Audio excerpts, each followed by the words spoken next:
Olá, alunos. Eu sou o professor Evangelho. Esse é o nosso curso de técnico em eletrotécnica EJA EAD, na nossa disciplina de metrologia. Vamos continuar esta aula. Então, essa é a aula 5. Vamos dar início com o conteúdo de metrologia e instrumentação. Aqui nós vamos ver os seguintes tópicos: calibração dos instrumentos de medida, aferição dos instrumentos de medida e normas da ABNT. Nessa parte, a gente vai entender as diferenças entre calibração e aferição de um equipamento de medida, de um instrumento de medida. E claro, todos eles são organizados de acordo com as normas da ABNT. Então, essas normas é que vão dizer como esses instrumentos devem ser calibrados e como eles devem ser aferidos e, claro, o conceito de cada uma delas de acordo com essas normas. Definição. Resolução RDC número 17, de 16 de abril de 2010. Artigo 1º.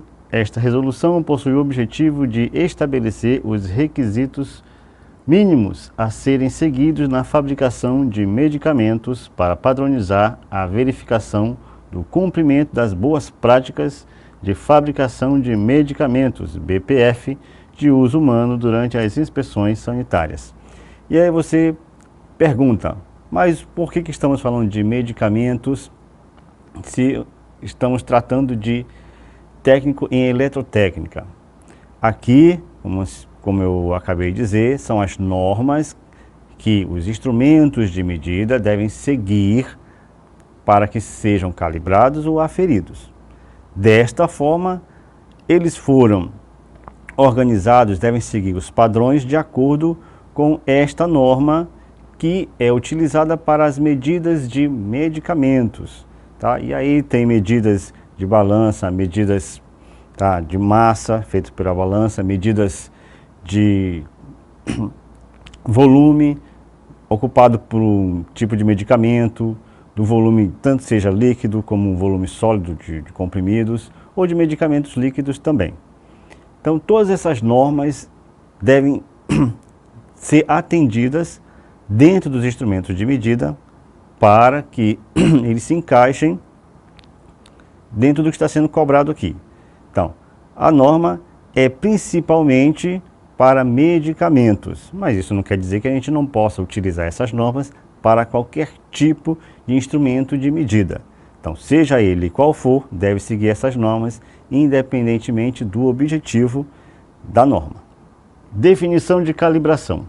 O conjunto de operações que estabelece, sob condições especificadas, a relação entre os valores indicados por um instrumento ou sistema de medição ou valores representados por uma medida materializada ou um material de referência e os valores correspondentes das grandezas estabelecidas por padrões. Então, aqui estamos falando da calibração. A gente tem que entender calibração como um instrumento que ele vai ser calibrado, os números, as medidas que ele terá de fazer, terá que ser determinada antes de fazer essa medição. Então, quando a gente faz uma calibragem de qualquer instrumento, a gente tem que ter em mente que ele tem que seguir um número X equivalente à medida que ele for fazer. O que eu estou querendo dizer é, todo instrumento de medida, seja ele qual for, ele tem um limite, uma quantidade em que ele tem que medir dentro daquela quantidade. Essa quantidade que está dentro desse instrumento de medida é a calibragem. Ou seja, quando nós fazemos a calibragem, por exemplo, de pneus, tem aquele valor fixo que tem que alcançar da pressão do ar dentro do pneu. Então, aquele valor fixo é a calibragem para aquele instrumento que vai fazer aquela medida. Então, todo instrumento de medida faz o mesmo procedimento. Eu tenho que ter um valor especificado do instrumento para aquele tipo de medida. Pode ser pressão, volume, área, comprimento, massa, não importa a medida. Todos eles têm que estar calibrados, ou seja, tem que estar dentro daquela área de medida, daquele espaço de medida, para se considerar uma calibragem. Para daí nós fazermos as devidas medidas, seja ela qual for. Ou seja, toda vez que a gente for fazer uma medida, tem que verificar se o instrumento está calibrado. Tem que verificar se aquela área de medida, aquele espaço que nós iremos fazer a medida, está de acordo com o que vai ser medido. A calibragem é um equipamento utilizado para todos os instrumentos que necessitam de ajustes. Também é um conjunto que apresenta os valores específicos indicados pelo próprio aparelho. Então, nós podemos identificar a calibragem tanto como o processo feito a partir da medição ou para a medição, assim como a própria medição, desde que esteja de acordo com os valores indicados por cada instrumento, por cada aparelho de medida. Então, todos esses instrumentos que a gente viu nas aulas anteriores, multímetro, paquímetro, micrômetro e os outros, todos esses, eles têm uma forma de medir e todos eles têm as suas indicações de medidas. E todas essas indicações têm que ser calibradas para, na hora que eu fazer a medida, diminuir os erros sistemáticos que possam vir a ter. Já que a gente já viu em aulas anteriores que os erros aleatórios, eles sempre vão aparecer, sempre vai ter um tipo de erro. Uma medida nunca vai ser precisa. A gente vai continuar vendo isso aqui porque essa parte é muito importante. Às vezes vão continuar tendo, independente do que a gente fizer, sempre vai ter um tipo de erro para atrapalhar a medida. Esse erro, ele não pode ser decisivo nas medidas. Pode ser os erros mínimos que sejam, mas sempre vai ter. Ele pode não interferir no resultado, porém ele vai aparecer lá. A gente vai falar um pouco mais sobre erros no decorrer das aulas. Já a aferição. Diferente um pouquinho da calibragem, a aferição seria instrumentos que possuem como função realizar a comparação de pesos e medidas diversas com suas respectivas normas e padrões, colocando o instrumento em seu verdadeiro padrão de ofício. A aferição de um instrumento é uma análise de um dispositivo que já passou pela calibração. Então aqui nós temos um pouquinho dessa diferença. Enquanto que a calibragem, a calibração, é quando você deixa o instrumento dentro das indicações que ele deve medir, a aferição é quando você vai verificar se um dos instrumentos se está com defeito ou não, você vai verificar se ele está naquelas indicações feitas pelo fabricante. Ou seja, a calibração é quando você deixa o instrumento próprio para o uso. Preparou, deixou ele ali, vai medir, a balança, por exemplo, ela está ali com as suas indicações para a medição. Se por um acaso você verificou que mesmo depois da calibragem, ainda assim, ele pode apresentar um erro, aí nós fazemos a aferição, que é justamente esta comparação. Quando você pega uma massa uma massa com um peso conhecido, vamos falar assim, e aí você vai comparar com a indicação desta balança, e aí você tem a aferição. É quando você faz esta comparação e aí faz o devido ajuste se for necessário. Tá? É para isso que serve a aferição. Você vai fazer esta comparação para verificar se o instrumento que passou pela calibração está medindo agora de forma correta. Tá? E você vai o quê? Verificar se os valores que aparecem ali são os mais próximos do real. É isso que a gente chama de aferição. Importância da calibração. Benefícios da calibração. Com a calibração, os riscos de erro são minimizados, sejam eles conscientes ou não. Oferecem mais segurança a seus operadores, reduzindo os riscos de acidente de trabalho. Um outro benefício é a medição correta. O consumidor leva o que compra e o fornecedor entrega o que foi comprado. Aqui então nós temos três principais benefícios da calibração. Tá? Então você diminui as possibilidades de erros. os sistemáticos ou aleatórios, ou conscientes ou não, como diz aqui. Os erros conscientes vamos entender como os erros sistemáticos, aqueles que você, durante a operação ou com erro de manuseio, acaba obtendo um valor errado. Já os erros aleatórios, que é aqueles que a gente não consegue controlar, esse a gente vai considerar que são os inconscientes, como diz aqui. Tá? Além de ter mais segurança para quem opera um instrumento. Ele sendo operado da forma correta, diminui o risco, por exemplo, de ocorrer uma explosão, como quando a gente fala de encher o pneu, por exemplo.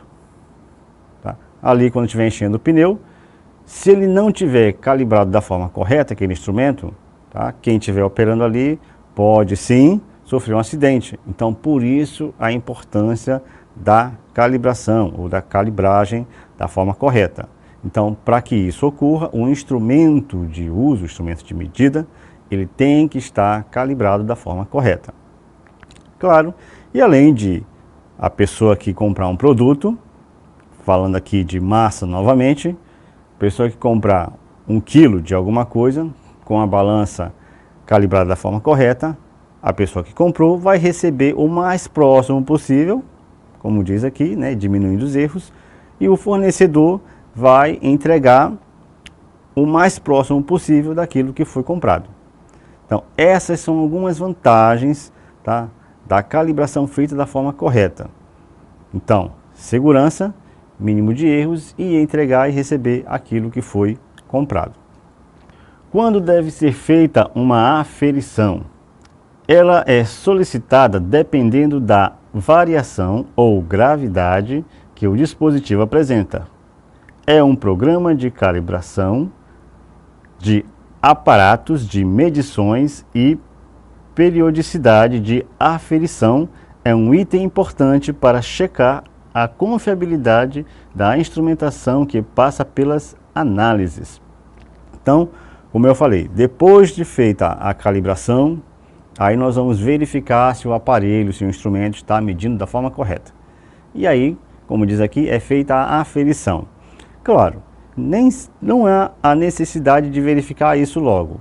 Pode sim ser feito para saber se o aparelho, o instrumento, se ele está com algum defeito, se está medindo alguma coisa da forma errada. E aí você precisa fazer essa verificação. E aí é feita a aferição. E claro, todos eles têm que ser comparados com os valores indicados na calibração. Então, tendo os valores da calibração, a aferição é feita da forma correta. Calibração ou aferição. Diferença entre a calibração e a aferição. Calibração é um conjunto de testes que deve ser realizado por uma empresa especializada, credenciada e certificada pelo Inmetro, e que deve ser aplicada a todos os instrumentos que interfiram diretamente na qualidade de um produto. Já a aferição se tratava de uma verificação realizada num instrumento que poderia ou não ser calibrado, dependendo da precariedade do equipamento. Aqui você pode ter percebido que está escrito, tá? Indicava, se tratava. Realmente, atualmente, a verificação, a calibração e a aferição, elas são tratadas de formas iguais, tá? Mas aqui a gente vai tratar de forma diferente. Por quê? Porque vamos tratar a calibração daquela forma que eu falei, como diz aqui, tá? É feito por empresa especializada, que dentro das normas do Inmetro, e aí ele tem que seguir realmente todas aquelas normas. Depois de seguir todas essas normas, aí sim nós podemos falar de aferição. A aferição é feita a uma verificação desse equipamento, desse instrumento de medida, se ele está dentro dessas normas. Então, primeiro você deixa o instrumento dentro das normas e depois verifica se ele está. Essa é a diferença principal entre calibração e aferição de um instrumento.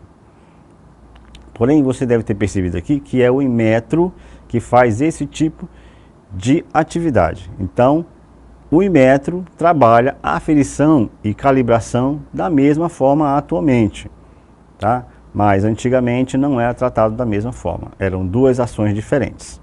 Mas como eu falei, aqui nós vamos trabalhar calibração e aferição de formas distintas. Normas da ABNT. A norma ABNT NBR ISO 9001 apresenta requisitos sobre a necessidade de calibração ou verificação dos equipamentos de medição. Então, é essa norma que vai determinar, tá, os conceitos, definição de calibração e aferição que todo mundo que trabalha com algum instrumento de medida deve seguir. A norma ABNT ISO 9001, em sua revisão de 2008, no item 7.6, controle de equipamentos de monitoramento e medição, estabelece o seguinte: quando necessário assegurar os resultados válidos, o equipamento de medição deve ser calibrado ou verificado, ou ambos, a intervalos específicos ou antes do uso, contra padrões de medição. Então, aqui nós entendemos o seguinte: quando você for utilizar um instrumento de medida, aí você tem que verificar, primeiro, se ele está calibrado. Então você vai verificar. Durante o uso, você verifica se ele está realmente medindo aquilo que você espera, e após o uso faz novamente a verificação se esses valores não alteraram. Lembrando, tudo isso ocorre porque os erros são inevitáveis. Nós vamos aprender um pouco aqui que esses erros eles vão aparecer independentemente de como a gente usa o instrumento. Tá? Então, para minimizar esses erros, nós faremos esse tipo de ação. Tá? A gente verifica a calibração antes da medição, verifica se ele está medindo correto e após a medição verifica novamente se como está a calibragem. Em sua revisão de 2015, no item 7.1.5.1, recursos de monitoramento e medição, generalidades, estabelece o seguinte: a organização deve monitorar e prover recursos necessários para assegurar resultados válidos e confiáveis quando o monitoramento ou medição for usada para verificar a conformidade de produtos e serviços com requisitos. Aqui nada mais é do que uma norma que diz que esses requisitos devem ser seguidos de acordo com o que está estabelecido. Apenas isso. A norma ABNT NBR ISO 9001, em sua revisão de 2015, no item 7.1.5.2, recursos de monitoramento e medição, rastreabilidade de medição, estabelece o seguinte: quando a rastreabilidade da medição for um requisito ou for considerada pela organização parte essencial da provisão da confiança na validade de recursos de medição, os equipamentos de medição devem ser verificados ou calibrados, ou ambos, a intervalos específicos antes do uso, contra padrões de medição rastreáveis a padrões de medição internacionais ou nacionais. Aqui, nós já vimos em aulas anteriores que quando não há normas nacionais, a gente deve seguir as normas internacionais. Tá? E essas medidas, elas devem estar de acordo com esses padrões, seguindo sempre, tá, o Sistema Internacional de Unidade, que nós já vimos aqui. Tá? Por isso, essa rastreabilidade, porque esses valores eles têm que ser acessíveis a todos esse tipo de medida que a gente for fazer, tem que estar acessível a qualquer profissional.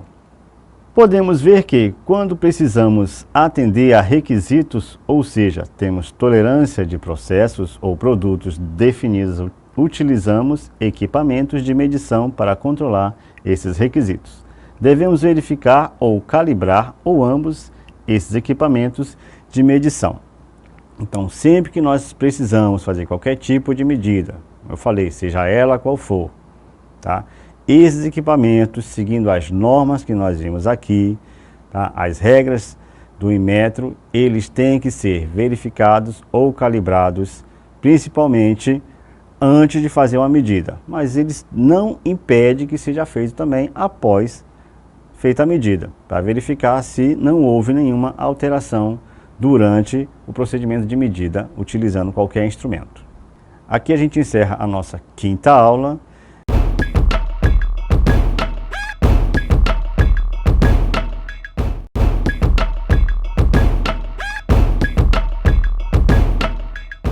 Olá, alunos, eu sou o professor Rivangélio.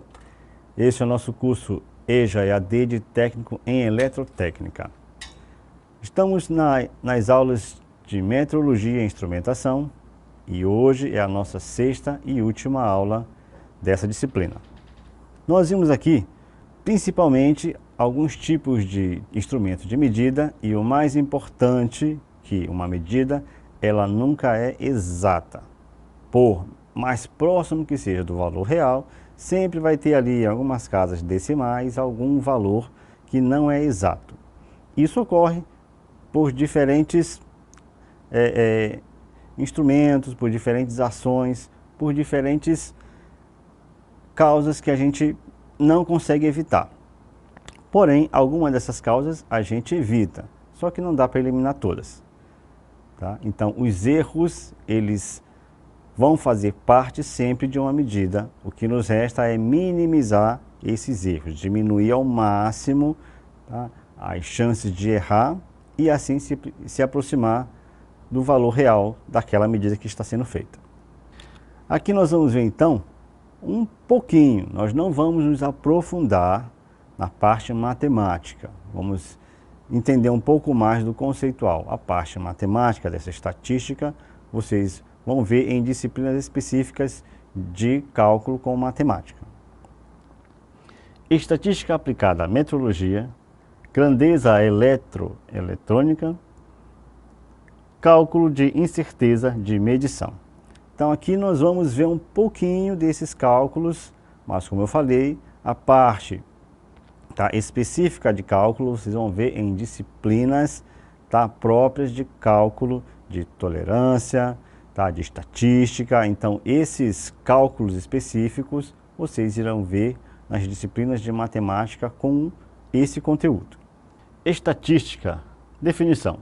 A estatística é o campo da matemática que relaciona fatos e números em que há um conjunto de métodos que nos possibilita coletar dados e analisá-los, assim sendo possível realizar alguma interpretação deles. Então, essa estatística ela está em diferentes áreas. Ela trabalha principalmente com números e possibilidades, mas o mais importante é com a interpretação desses dados. Feita a coleta, a gente pode interpretar aqueles dados e daí fazer uma determinada ação. Como eu falei, seja ela qual for, porque a estatística ela atua em diferentes áreas que a gente conhece. E tem estatística em matemática, em física, em biologia, em geografia, em história, e todos eles com a sua aplicação. O que nos resta é pegar esses dados, transformar em uma informação, para daí a gente conseguir interpretar essas informações. Isso é o mais importante que a gente deve entender de estatística, compreender e interpretar esses dados. Estatística na metrologia. A necessidade de se estudar estatística decorre da natureza aleatória do fenômeno e da medição. Isto requer que os dados obtidos sejam objeto de análise dos dados, interpretação dos resultados de medição que darão respaldo à tomada de decisão. Aqui, como eu falei nas primeiras aulas, que os erros são sempre presentes numa medida. Então nós temos aqui uma natureza aleatória, ou seja, esses valores eles podem alterar um pouco, eles podem ser diferentes, não vão variar muito, até porque não é esse o objetivo da metrologia, e sim diminuir essa diferença de erros, porém eles vão sempre aparecer. Devido a isso, nós podemos trabalhar também com estatística, com esses valores aleatórios que a gente vai encontrar. Estatística na metrologia. Ocorre que os resultados da medição, conjunto de medidas, estão quase sempre afetados por erros, que podemos chamar de equívoco, distração ou fraude, mas também erros intrínsecos que não podem ser eliminados, por mais que nos esforcemos, mas podem ser reduzidos. Aqui só confirma o que eu acabei de dizer, esses erros vão estar sempre presentes. Então, estes erros que nós aprendemos nas aulas anteriores, eles aparecem sempre numa medida. Porém, aqui nós vamos trabalhar com esta diminuição desses erros para daí definir o valor mais próximo do real possível que está sendo feita aquela medição. Essa tomada de decisão do valor que vai ser medido está dentro do conteúdo de estatística, porque essa estatística ela vai trabalhar com diferentes informações, diferentes números. E esses números diferentes, eles são próximos, e aí nós fazemos o quê? Um cálculo aproximado do valor exato que nós queremos. Por isso é que estamos vendo essa parte de estatística dentro da metrologia. Por quê? Nós vamos sim pegar valores de medidas diferentes. Isso sempre vai acontecer. Tá? Uma pessoa pode encontrar um valor e uma pessoa diferente vai encontrar um valor diferente. Não necessariamente. Pode sim ocorrer que 2 ou 3 pessoas encontrem valores idênticos, mas não quer dizer que toda vez que uma pessoa diferente for fazer a mesma medida, ela vai encontrar o mesmo valor. Pode sim ocorrer de ter valores um pouquinho diferentes. E daí, com essa quantidade de informações, de valores medidos, nós podemos tirar desses dados um valor mais próximo do real que a gente quer. Tipos de dados estatísticos. As ferramentas estatísticas aplicam-se não somente a dados quantitativos, são os valores numéricos, mas também a dados qualitativos e dados semi-quantitativos. Bom, eu sempre falei aqui de medidas, de números, de valores, mas também falei que outras atitudes elas interferem na medida. Pode ser sim a ação do medidor, a forma como ele mede, a inexperiência que ele tem, e esse é um dado qualitativo, a pessoa não saber manusear corretamente o instrumento, ou manusear e não estar muito bem naquele momento para fazer uma medição. Então, todas essas situações interferem diretamente na leitura de uma medida. Então, não é apenas o valor que é encontrado.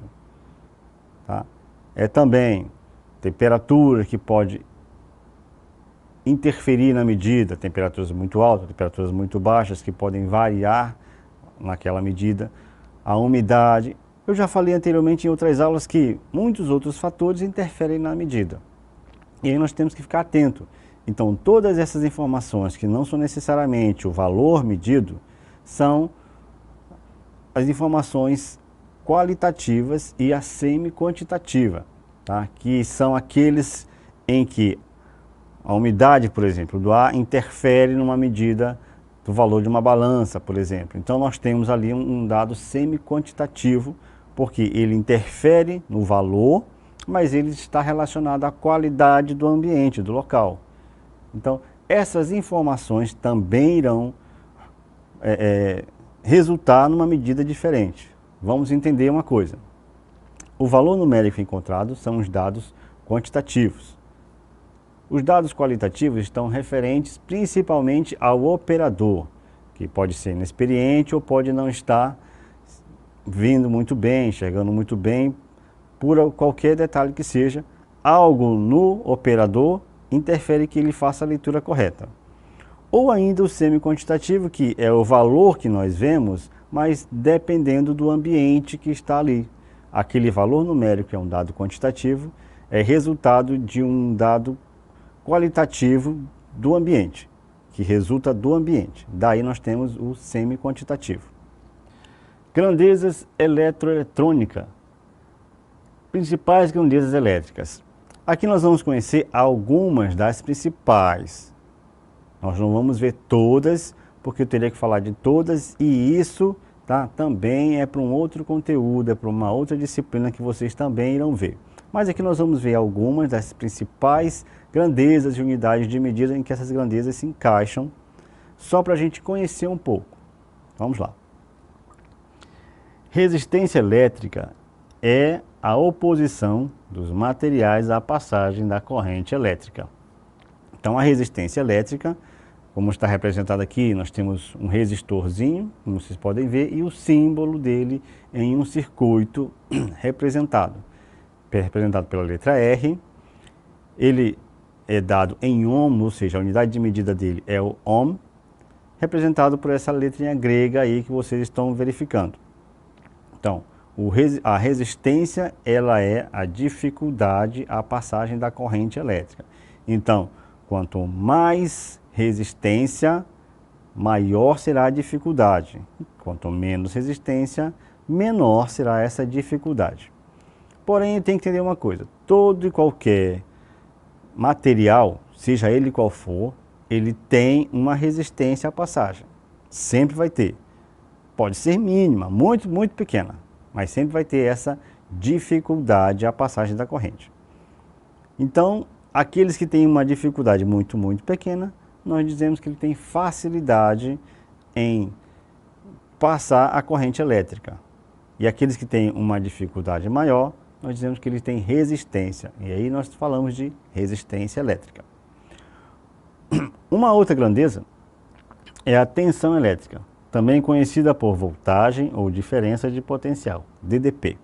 Então, quando falar de tensão elétrica, volt, DDP, que talvez seja o mais conhecido, que é a diferença de potencial, estamos falando de tensão elétrica e essa tensão é dada em volts. Exatamente, em volts. É aquela unidade de medida que você conhece dos aparelhos que são ligados na tomada. Eles são dados em volts porque a diferença de potencial, a tensão elétrica que chega na tomada, é dada em volts. Daí, tá, os instrumentos, os equipamentos que você compra para a sua casa, eles serão medidos em volts de acordo com a tensão elétrica que chega na sua casa.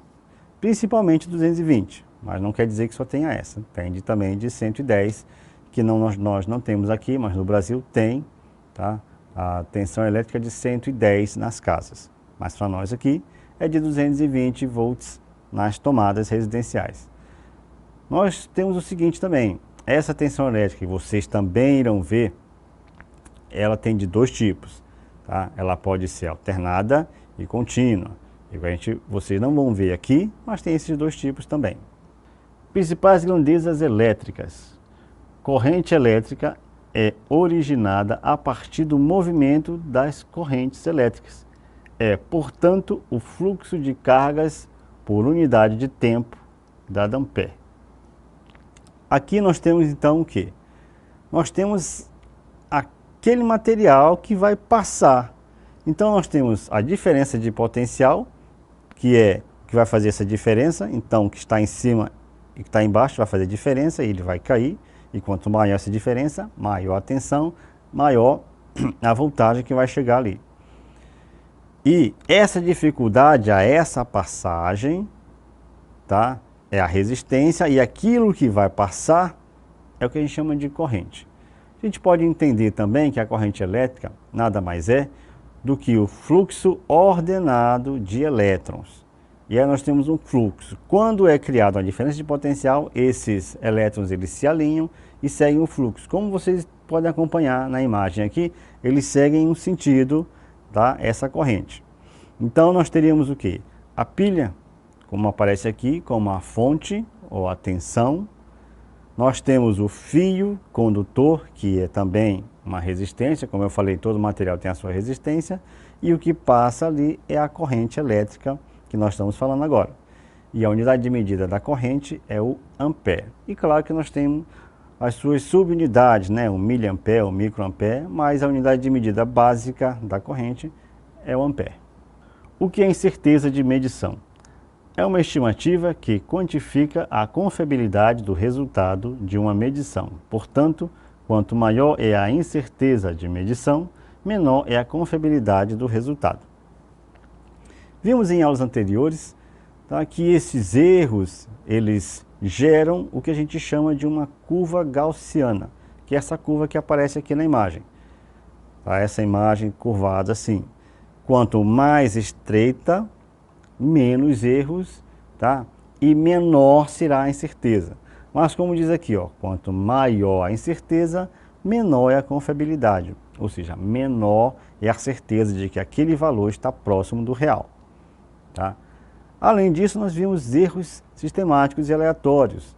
eles são esses valores que vão gerar a curva gaussiana, que vão, sim, dar suporte, dar respaldo para a incerteza dos nossos valores. Então, quanto mais próximos os valores, menos curvada, mais estreita é essa gaussiana e menor será a incerteza, consequentemente maior confiabilidade nos resultados. A importância do cálculo da incerteza. A incerteza de medição é fundamental para a garantia da confiabilidade da ferramenta utilizada. É um dado que permite minimizar prejuízos. Então, por que é importante fazer esses cálculos de incerteza? Principalmente porque quando formos fazer medidas bem precisas, e aqui toda vez que eu falo de medidas, estou falando de medidas muito precisas, coisas de 3, 4 casas decimais. Então são valores muito pequenos, que variam muito por conta dessa diferença na hora de medir. Para que a gente diminua os prejuízos, nós fazemos então esse cálculo dessa incerteza, para daí sim a gente utilizar este valor como base para as nossas medidas, seja ela qual for. Cálculo de medida da incerteza, tipos de incertezas. Incertezas do tipo A são calculadas por meio do desvio padrão de várias medidas obtidas por meio de repetição. Incertezas do tipo B são encontradas de outras formas, já que não são calculadas por meios estatísticos. Isso exige uma série de conhecimentos relacionados aos instrumentos de materiais envolvidos no processo. Então aqui nós temos esses dois tipos de medida. Como são feitas várias e várias medidas, nós vamos principalmente trabalhar com o desvio padrão. Mas também, de acordo com o conhecimento do profissional, da pessoa que está medindo, ele pode também obter essa incerteza a partir desse valor, desses conhecimentos. Não é simplesmente ou não é necessariamente valores numéricos. Pode ser também valores encontrados a partir do conhecimento do profissional sobre determinado instrumento de medida. Fórmulas do cálculo de incerteza. Cálculo da média do valor indicado. É a soma dos valores indicados dividido pelo número de medições. Então aqui é uma média aritmética simples que você já deve ter feito algumas vezes, representado agora desta forma. Esse símbolo que você vê aqui antes do sinal de igual, esse VI com tracinho em cima, ele representa a média aritmética. É o resultado, é a média, aquele valor que você vai calcular. Este símbolo que parece um M, um M virado em pé, no caso, se você nunca viu ele antes, ele representa o somatório, a soma, a soma daqueles valores que você mediu. Então, se você faz 3 medições, você vai encontrar 3 valores diferentes. E aí, esses valores que você encontrou, é que você vai somar. E embaixo é o N, é o número de medições, ou seja, se você mediu 3 vezes, vai dividir esta soma desses valores por 3. Se mediu 4 vezes, então vai somar os 4 valores que você achou pelo 4 e assim por diante. Você vai somar os valores encontrados e dividir pela quantidade de vezes que você mediu. Como calcular a incerteza? Ao se tomar uma medida na coleta de dados, você pode assumir que há um valor real, entre outras medidas obtidas. Nesse exemplo, é como você pode colocar uma incerteza, um valor desconhecido, um valor que você sugere que ele pode alternar dentro daquela margem ali. Na imagem que você pode observar, está sendo feita uma medida, entretanto, a medição, a escala ali só tem apenas centímetros. Você verifica que não tem aquelas linhas de milímetros, então você acrescenta essa informação. E ao acrescentar essa informação dos milímetros, você está acrescentando a sua incerteza. E aí você define dentro daquele valor, dentro daquele espaço ali, uma incerteza de 1, ou 2 ou 3 milímetros, como você pode observar aqui. Foi colocado esse valor, foi acrescentado esse valor na medida, porque a medida ela não foi exata nos centímetros, portanto, é colocado essa incerteza. E aí você define a incerteza nesse caso. E aí pode ser para mais ou para menos.